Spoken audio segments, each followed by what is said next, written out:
నిన్న వైకుంఠ ఏకాదశి, నిన్న ఫాస్టింగ్ ఉన్నాం కదా. తర్వాత ఈరోజు వచ్చేసి మనము ఫాస్టింగ్ వదలాలి.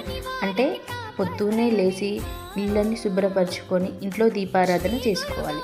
నేనైతే ఇంట్లో దీపారాధన చేసుకున్నాను. నేను మా వారు కలిసి ఇంట్లో దీపారాధన చేసుకొని, అలాగే ఇంట్లో దేవునికి స్వీట్ పెట్టాలి కదా. నేనైతే పాలతో సేమియా పాయసం చేశాను. సేమియా పాయసం అయిపోయిన తర్వాత అలాగే మనం ఒక్క పొద్దు ఇడవాలి కాబట్టి ఏదైనా 2 రకాల కూరలు చేసుకోండి. నేనైతే ఫస్ట్ దేవునికి నెయ్యి వేసి మంచిగా డ్రై ఫ్రూట్స్ వేసి సేమియా పాయసం చేశాను.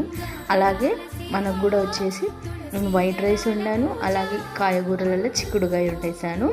అలాగే వెజిటేబుల్స్ వేసి పప్పు కూడా వండాను. చాలా బాగుంది. ఇంకా ఇంతే అండి మా స్పెషల్స్. ఎక్కువ హడావిడేం లేదు. 31st కన్నా ముందు మనం ఇవి ముగించుకున్న తర్వాత ఈవినింగ్ 31st చేసుకోవాలి. సేమియా పాయసం, వైట్ రైస్, పప్పు, చిక్కుడుకాయ, పాప